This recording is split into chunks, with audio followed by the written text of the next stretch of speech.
Hello everyone. Today I want to talk with you about anxiety, stress, worry, physical symptoms, and ideas on how to help your child cope with worry, stress, anxiety, and physical symptoms. I had struggled with anxiety, and I know how difficult it is to move on, to handle anxiety if you do not know what anxiety it is, how anxiety affects our body, our mind, our actions. So for this reason, I decided to share with you all the things that I have learned since when I started this journey of personal development. Sharing with you all these things that I have learned, I am sure that it will help your children. It's just that the change won't happen in 2 weeks, in 3 weeks.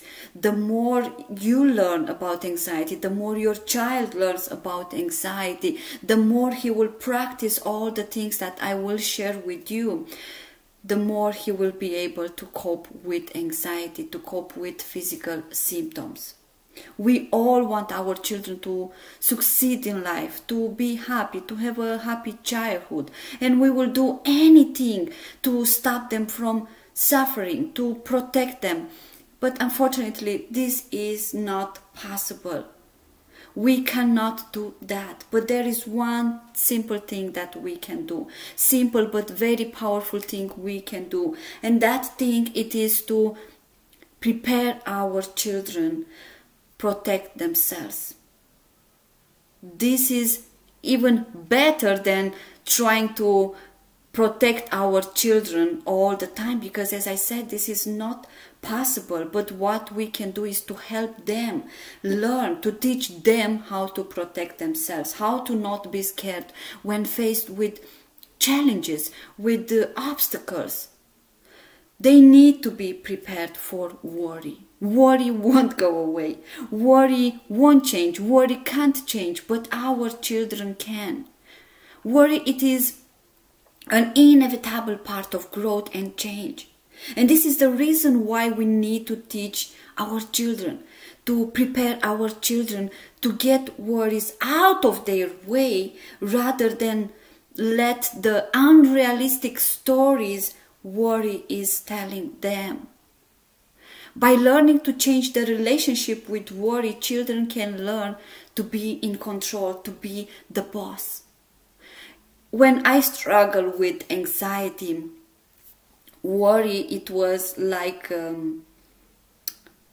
brother, like a sister, who was always next to me.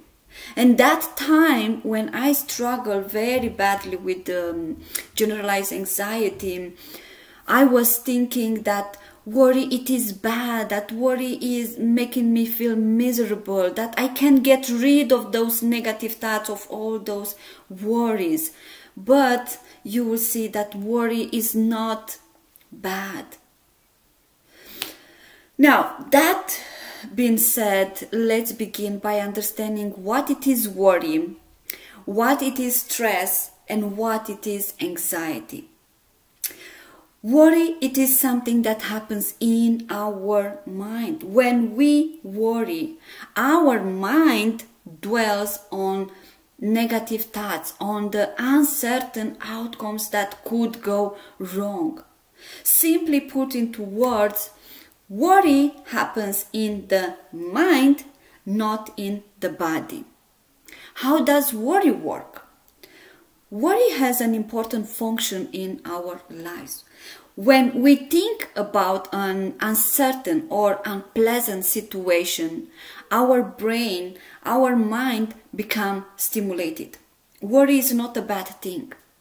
When we worry, it calms the brain down. Worry helps us solve problems, to take action. Worry is a way for our brain to handle problems in order to keep us safe. It's only when we get stuck about a problem that worry stops being functional, being useful. Now, let's see what it is stress. Stress is a psychological response connected to an external event, external circumstances. How does stress work? Well, when we are under stress, our body feels threat, feels danger. Stress, the same like worry, is not a bad thing. Probably you have experienced some level of stress when you had to go to an interview, or when you had to prepare for a meeting, or when you had to be in time for a meeting. This type of stress is helping us. It helps us to get ready, to be in time, to be more prepared for that interview. And this is called acute stress. On the other side, chronic stress, it is linked to health concerns because the stress stays in the body. Symptoms of stress can be from rapid heart rate, digestive issues, migraines, stomach pain. Chronic stress, it is when our body stays in the fight or flight mode continuously. Now let's see what it is. Anxiety. The more you know, as I said on the beginning, about anxiety, the easier it will be for you, for your child to handle it. If stress and worry are the symptoms, anxiety, it is a combination of both. This means that when we are anxious, we can experience anxiety in both our minds and our bodies. Anxiety is what happens when we are dealing with both a lot of worries and a lot of stress. Now, anxiety, this is something that I wish to know when I struggled with anxiety. Anxiety is a natural mechanism we all have to protect our lives. Anxiety is a protective, life-saving response. Anxiety has a very important purpose, a very important job. We should feel anxious or fearful if we were in a real danger, in a real fearful situation. Our brain has two parts. One, that it is logical and helps us think, create things, decide, solve problems, make choices, decisions, and the most important, helps us to regulate emotions. With the logical part of the mind, we can regulate emotions. On the other side, the other part of the brain, it is in charge to keep us safe. This part of the brain, it is programmed to be alert to dangers, to threats. This part of the brain is looking for threats and make sure that we are ready to fight, run away, or freeze. This part of the brain prepares our body to take one of those actions that I mentioned. Now, the part of the brain that reacts to physical danger also reacts to threats, dangers that are just imagined, the same way as they were real. It also can react to things that we remember. This part of the brain wants to protect us, to keep us safe. It's like a bodyguard that is always in alert, that is always looking for our safety, always on alert for danger. This part of the brain reacts without thinking. Sometimes the bodyguard can react even if there is no real danger and put our body in alert. For this reason, we need to make sure that we are using the thinking part of the mind to stop all those negative thoughts, all those negative worries, and those unpleasant symptoms. Now, what triggers anxiety in the absence of real danger and threat? Anxiety triggers can be different for each person, but many triggers are common among people with this condition. genetics, it is one of those triggers. You are more likely to develop an anxiety disorder, your child is more likely to develop an anxiety disorder if another member of your family also has an anxiety disorder. Past events, negative traumatic events, experiences such as bullying, a divorce, the loss of a loved one can increase anxiety. External stress triggers such as stress at work for adults, stress from school for our kids, stress in personal relationships, stress from uncertain, unpredictable world events like this pandemic. Another trigger is self-talk, the way you talk to yourself. Self-talk is basically just a constant chatter that is going on in your head. It is important to remember that your self-talk is not always true or meaningful, and is definitely not always helpful or productive. How you react depends on the meaning you give to the thing or the event, and what you say to yourself. It is how you are thinking about the situation that is giving you anxiety, not the situation itself. The same happens with our children. As I mentioned earlier, our lower brain has the job to keep us safe. Our body wants the same. The body wants to keep us safe. In order to keep us safe, he creates one of those responses I mentioned, fight, flight, freeze. When he thinks that we are in danger or when he senses dangers. When the lower part of the brain or the body senses danger, makes us feel anxious. And those feelings, believe me, are very uncomfortable. Fight, run away or freeze responses come like this. They come naturally. We don't have to think about it. When we or our children have one of these three reactions, our thinking brain is mostly shut down. This is the reason why when children are having an anxiety episode, they can't think logically.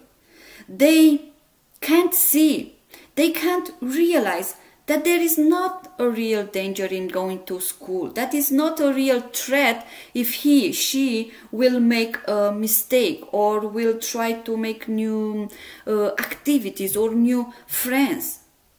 That's why no matter how many times you tell the child to relax when he's having an anxiety episode, or when you tell the child, look, there is nothing to worry about, or you will be fine, doesn't work. It doesn't work because in that moment the thinking brain is shut down. He can't think. When having those difficult, uncomfortable emotions and symptoms that they do not want. Every part of us responds when anxiety it is triggered, when senses threat or danger. Helping children learn about this, it will help them with their fears, with their anxiety. Helping children understand why they are having worry thoughts, why they have those uncomfortable symptoms, physical symptoms. Understand that their anxiety it is something that we all experience. It will help them understand that there is nothing wrong with them. It will help them overcome it in time. It will help them to cope much easily with those physical symptoms, with those worries. In order to help children when having an anxiety episode, the first important step is to talk about anxiety, to name it, to help them understand the connection between thoughts, feelings, and actions, behavior. Explain to children what anxiety it is, how it affects our thinking, how anxiety makes us feel, and how it affects our behaviors and actions. This is the first important step.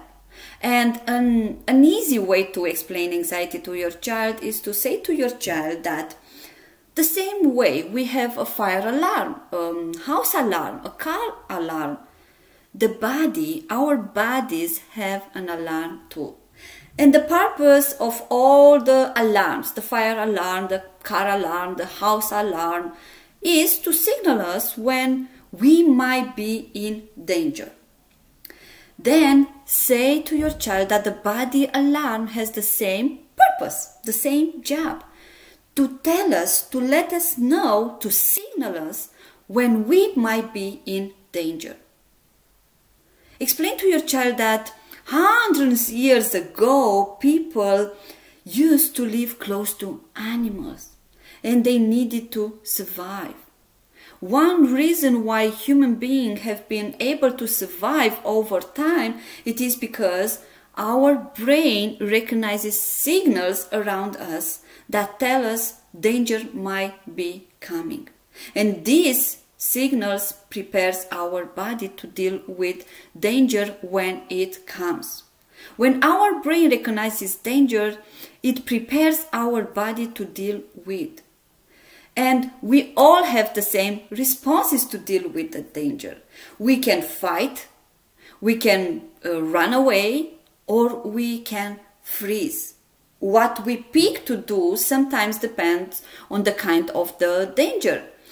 You can explain to your child, for example, if a bee is attacking you, you might fight it because you are bigger and stronger than the bee it is. If a bear is coming nearby, you might freeze because you can't fight with the bear. And if you can't run, you might freeze. If a car comes speeding at you and you are standing in the street, you would probably run because you can't really fight with the car. And if you stand still, you will get hit. Explain when the brain recognizes danger, sends a signal to our body to release a bunch of chemicals to prepare our body to protect ourselves. Then explain that sometimes the fire alarm, the house alarm, and the body alarm can get it wrong. All these alarms sometimes get it wrong. An example you can give is when we make toast or popcorn and the smoke gets to the alarm is turned on, but it's not a real fire. Or if the car is touched by something, if a ball touches the car, sometimes the alarm is turned on. Sometimes the alarms are getting wrong. The same happens with our body. When we think, when we imagine, when we worry that something bad might happen to us or to the loved ones, we send signal to the body that we are in danger, and the body turns on the alarm, prepares us to protect from that danger that we think, imagine, or we worry about. And if we do not do something to stop the alarm will stay on for a long time or until the danger passes. And when the danger passes, then the alarm will be turned off and we all stop having those uncomfortable feelings and emotions. Explain to the child that false alarm can happen when we think something bad could happen to us or to the loved ones. When we hear or we see or feel something that reminds us of bad things that used to happen to us. And then move on and explain to the child what exactly happens when the alarm goes on. Once our alarm turns on, our brain prepares our body for action. And when that happens, our body, it is fuel with chemicals that prepare us to deal with that danger. And this is very important, because if it is a real danger, like a bear or a speeding car, it's very useful to have those physical symptoms, to have that anxiety. But it's not useful, is a false alarm when we think, when we imagine that getting a bad grade or fail a test or trying to make new friends or making mistakes are bad. These are false alarms. These are not things that put our life in danger. Some kids, explain to your child that some kids, and people, not just kids, when they think that they are in danger, most of them want to hide in a corner or run away as far as they can. Avoid the things that they think are dangerous. And sometimes they don't even know why. Other kids will get angry and they will scream, they will fight when they think that they are in danger. Other kids will suddenly feel really shut down, like someone flipped on a switch to switch them.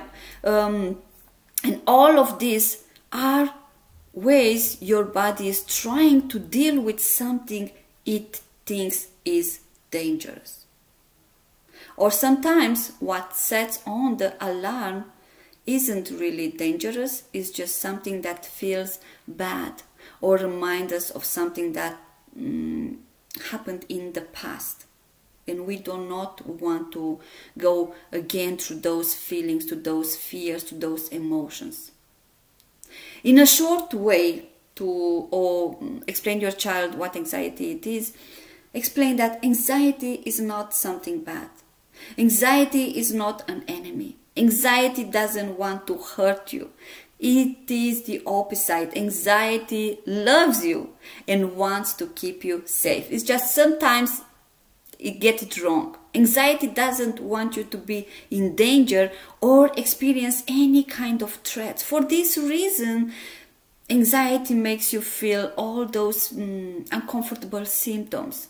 Your mind comes up with all of what if questions, makes you think of all the worst case scenarios, so that you can avoid the situations the brain, the anxiety thinks are dangerous or threatening for you. Explain that anxiety is a normal thing that happens to everybody. This is a normal thing that our brain does. That they are not the only one who experiences anxiety. They are not different than anybody else. The only thing is that we all deal with anxiety in different ways. So this is the first step.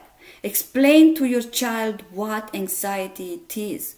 When you know what anxiety it is, when you know that anxiety is not something bad, anxiety is just trying to help you, then you will be more able to be in control of your anxiety. The second very important thing to help children is to help them to turn off the fight, flight, freeze response. Children need to learn how to switch off the fight or flight response. So they can do that by using breathing exercises and muscles relaxations exercises. Probably you have heard about this before, but I will explain you why these two are very important. Of course, I'm going to share with you more ideas on how to help the child. So if your child experiences physical symptoms like racing heartbeat or tight muscles, teach them how to calm their body with some simple breathing exercises. One quick and easy way to help them get their breathing under control is to smell the pizza, the hot chocolate, the muffin. And here is how to do it. Ask the child to imagine a slice of pizza or a hot chocolate or a muffin. Smell the pizza. Take a deep breath through their nose. Inhale the delicious smell. Keep the breath for 7 seconds. And then cool the pizza. Pretend that you are cooling the pizza by blowing out of your air for about 8 seconds. It will be very good to do this exercise together, even when the child is not having an anxiety episode, because this way he will get into the habit of knowing how to use the breathing exercise. And then remind to the child that he can do this when he's alone, when he's feeling anxious. So practice, practice, practice. During an anxiety episode, some children experience lots of uncomfortable symptoms, and one of those symptoms is over breathing. When we are in the fight or flight mode, the part of the mind that thinks, the logical mind, as I mentioned earlier, it is shut down. When we are in the fight or flight response, we start to breathe very fast. And when we breathe fast, the body alarm, it is turned on because it thinks that we are in danger. For this reason, deep breathing exercises, it will help to calm the body. When the body is calm, the mind will calm down too. Breathing deeply tells the mind, I'm calm, the danger is gone, I am safe. Exercise. This is a high priority for managing stress, anxiety, anger, and many other forms of emotional distress. The fight or flight response is meant to be followed by a burst of activity. That's the whole point. It prepares you to fight or run for your life. So it expects you to do just that. When we do not move or when we do not relax the muscles, the stress will be built in the body. It will stay in the body. And this is not beneficial to anyone. Exercise is therefore a simple and effective way to calm the nervous system. When we exercise, the level of stress lowers. Lower level of stress hormones mean a calmer body and mind. Exercise is the quickest thing you can do to manage the stress response. And your child don't need to learn, new techniques. Teach the child to do some intensive exercise, maybe for about 5 minutes. Do some jump up and down, jumping jacks, run up and down on the stairs. Just 5 minutes of intensive movement, it will start breaking down excess stress hormones and signal to the brain that the fight or flight response has done its job.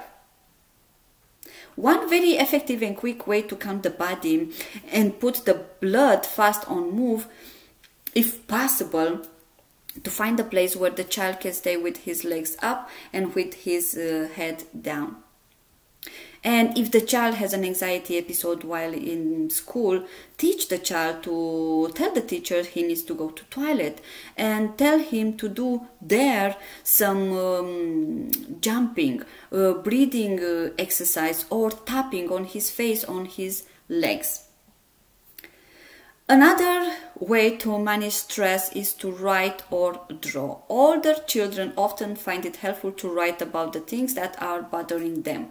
Younger children might be helped by drawing about those things. For the moment, when you can't be there with your child, it will be a great idea to get the child into a habit of writing down.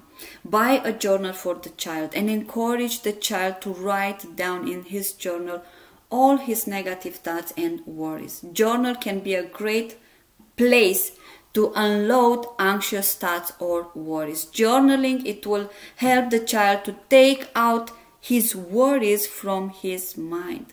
Journaling, it is a way to release. Journaling can reduce anxiety, reduce stress, improve mood, and help make better decisions and solve problems. Journaling, it is a very powerful tool because it gets the whole brain involved working on a problem. Both parts of the brain get involved. When we are under a lot of stress, the alarm body it is on, and when the alarm body it is on, as I mentioned earlier, the thinking part of the mind it is off. When we are under a lot of stress, a lot of people get stuck on the worries, on the problems, and this make them even more anxious. So writing, journaling, it is very, very helpful. Writing requires us to get out of the stress, of the emotion, using both parts of the brain. When we do that, we start to think better. And I'm going to share with you a very effective exercise when journaling to help you and your child feel less worried, less stressed.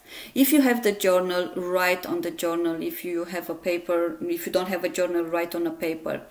The step one is to write down on the paper the problem that you are struggling with, or the problem that the child is struggling with.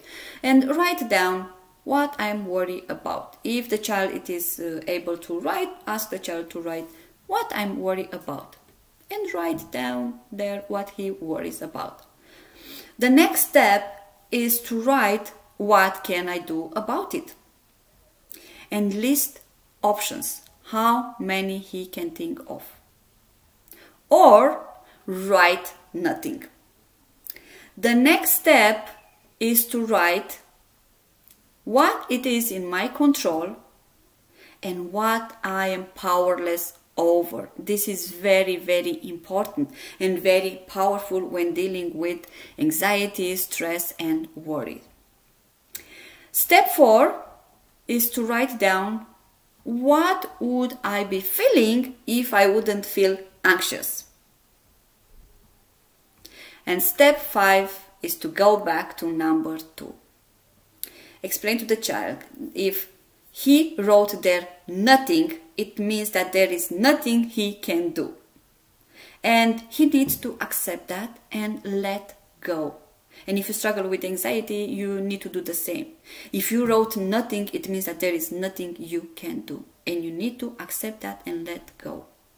But if there are things you can do, if your child wrote things that he can do, then help the child to make a plan on how he can take action, how he can solve that problem. This will relax the mind and the body. And he will feel more calm. And if you are going to do this exercise, the same, you will see that you will feel more calm. Another thing that it will help with the anxiety is to encourage your child to let feelings out. Invite your child to talk, laugh, scream, cry, express anger or worry when he or she needs to. Remind them that they can always talk to you when feeling fear, when feeling anxious. Or if you can't be there, talk with someone he can trust. Talking with someone when feeling anxious, worried, really, really helps. When the child comes to you, I want to mention something very, very important, because I struggle with this. My parents never listened to me. When the child comes to you and say to you what his fears are, what his worries are, please avoid saying, don't worry about it. You will be fine. Don't criticize or shame the child for his feelings, for his worries, for his fears, for his thoughts. Because if you do that, then the child will stop coming to you. And then, poor child, will have no one to support him or her with his fears, to make him feel safe. And then, of course, his stress level will be higher. His anxiety will be higher. It will be very hard for the child to recover. Another idea is to challenge anxious thoughts. People with anxiety often increase their feelings of worry with unhelpful or irrational thoughts. You can teach your child to identify the negative thoughts, question the negative thoughts, and change them into more positive, into more realistic ones using positive self-talk. So the first step is to catch. In order to challenge a negative thought, they first have to be able to spot it. When the child realizes his negative thoughts, his worries, encourage the child to challenge. Encourage the child to not listen to the negative thought and become a detective of his thoughts who gathers clues, evidence behind his negative thoughts. And I'm going to share with you some questions that it will help the child with his anxious thoughts. And you can ask these questions to your child to help him. So one of the questions is, what would a friend say to you about your worry, about your thoughts, about your fear? Another question is, what would you tell your friend if he would have the same thoughts as you, the same fears, the same worries? Are you 100% sure that what you worry, what you fear, what you think, it will happen? And if yes, why? Do you have any proof? How can you know for sure? Another very, very powerful question is, what is the worst that could happen? What is the worst thing? And then ask, and if this happens, then what? And then what else can happen? After he took out all his worries, all his negative thoughts, ask, and if all this will happen, how can you cope with what it is in your control? And the last step is to change the negative thoughts. Once the child is able to recognize, challenge the negative thought, the final step is to replace with a positive one. And to help him with this, you can go back to the question, what would you say to a friend who will think the same like you, who will worry the same like you, who will have the same thoughts, worries, fears like you? And when they offer you that response, encourage the child to tell themselves the same things when they are anxious, when they feel fear, when they have negative thoughts.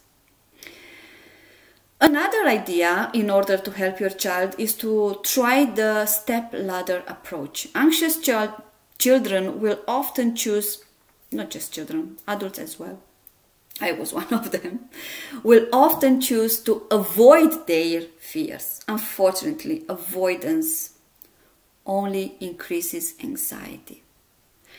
Although it might feel scary facing fears, it will help resolve anxiety in the long term. If your child is afraid of something specific, like meeting new people, help the child face his fear one small step at a time using the step ladder approach.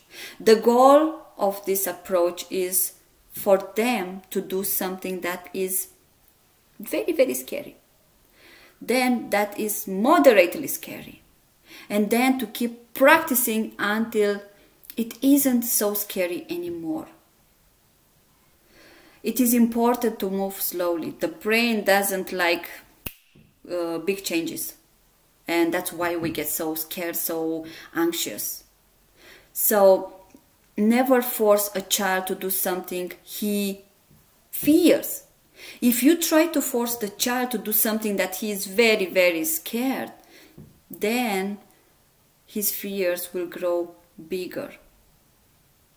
So work with your child to come up with a list of the steps he can take to face his fears.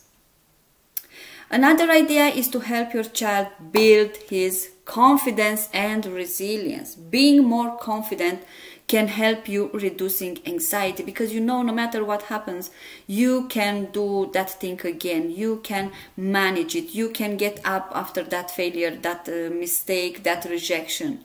Feeling awkward, uncomfortable, incompetent, feeling bad about yourself is not helpful. Thinking that you are not able to do things is not helpful.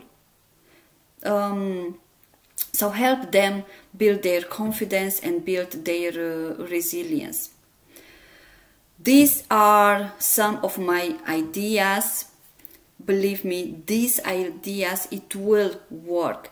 It's just that you need to be patient. You need to keep repeating these things to your child. And the most important, you need to model to your child what confidence it is, what resilience it is, how believing in yourself helps you, how moving through fears and failures, it is a normal thing that you can do. When children are watching us, they learn from us.